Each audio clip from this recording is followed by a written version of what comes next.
Et comme promis, le journal de l'économie avec vous, Claire Bonichon. Bonjour Claire. Bonjour Natacha. On fait le point tout de suite sur les marchés. Qu'est-ce que ça donne en Asie ce matin? C'est un peu plus animé qu'hier. Eh bien oui, puisqu'à Shanghai et Hong Kong, il s'agissait de la première séance de cette année 2017.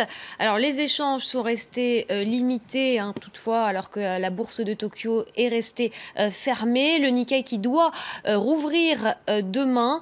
Des bourses chinoises, sinon, qui terminent la séance, vous le voyez, en hausse, alors que l'activité manufacturière a augmenté plus que prévu au mois de décembre en Chine. L'indice PMI Market est près de son plus haut de 4 ans. Une statistique qui rassure les investisseurs sur la santé de la deuxième économie mondiale. Et puis, sur le marché pétrolier en Asie ce matin, le baril a débuté l'année en hausse, alors que l'accord des pays producteurs, OPEP et Russie, est entré en vigueur le 1er janvier. Un accord qui vise, vous le savez, à baisser la production quotidienne pour soutenir les prix. Et au Mexique, les manifestations se poursuivent pendant ce temps-là, après la hausse des prix de l'essence. Oui, des petits groupes de manifestants ont bloqué plusieurs routes du pays. Ils protestent contre la hausse de 20% des prix de l'essence depuis le 1er janvier. Une mesure prise dans le cadre de la dérégulation du secteur de l'énergie. Le gouvernement mexicain ne compte pas revenir sur la mesure décidée il y a déjà 2 ans. Je vous propose d'écouter le ministre mexicain des Finances. Ce genre de situation provoque des réticences. C'est très clair et compréhensible. Et c'est un travail de pédagogie que nous devons entreprendre pour expliquer ce qu'il se passe. Ce n'est pas dû à une hausse des taxes, mais à une hausse globale des prix du pétrole. Nous devons donc continuer d'expliquer cela pour que la population et les ménages comprennent pourquoi nous prenons une mesure aussi impopulaire. On revient en France, Claire, où la garantie jeune a été généralisée là, depuis le 1er janvier.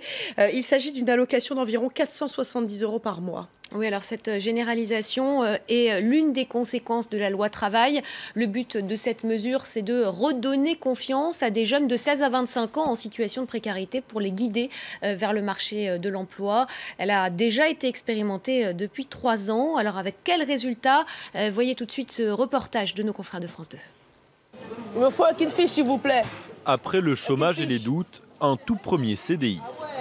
J'ai fait la 123. Ouais, c'est là, j'ai fait. Marie-Claire Courla, 21 ans, travaille dans ce restaurant rapide de la banlieue parisienne. Au revoir. Ça m'a permis un peu de plus m'améliorer, en fait. De me développer, de me décoincer un peu. Et puis voilà. De reprendre pied. Voilà, de reprendre pied et puis de reprendre la vie en main, quoi. Marie-Claire a su convaincre son futur patron. Enthousiasme, sourire, envie d'avancer. Forcément, il fallait l'embaucher, c'est ça? Absolument, tout à fait, oui, ça fait partie des gens qu'il fallait pas passer à côté. Marie-Claire a bénéficié de la garantie jeune, une allocation et un accompagnement sur mesure. À qui s'adresse ce dispositif? Pourquoi est-il efficace? Direction Bondy à la mission locale.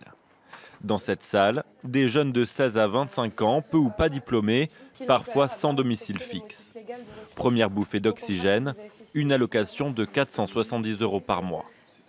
En contrepartie, ils s'engagent pour toute une année, des cours intensifs pour réapprendre les bases, orthographe, ponctualité, travail sur soi. J'étais capricieux, tout ce que je réussissais pas, j'étais dégoûté après. Je voulais plus rien faire. Quand je ne réussis pas quelque chose, je ne veux plus rien faire. Et ils m'ont travaillé sur ça, ils ont travaillé sur ça. Et pour Sam Bandao, cela va même jusqu'au permis de conduire. Les cours lui sont payés pour faciliter sa future embauche comme vendeur dans une concession automobile.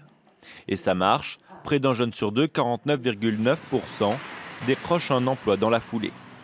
En 2016, ils étaient 100 000 à avoir bénéficié de ce dispositif. Ils devraient être 150 000 cette année.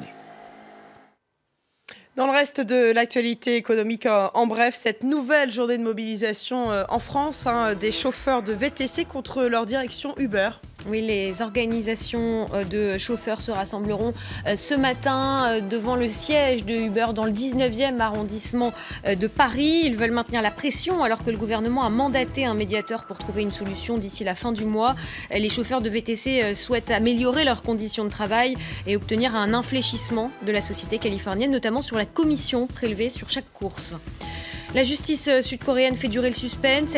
Elle ne se prononcera finalement pas aujourd'hui pour la reprise du chantier naval STX France de Saint-Nazaire. Il y a une seule offre de reprise pour l'instant, celle d'un concurrent, l'italien Fincantieri.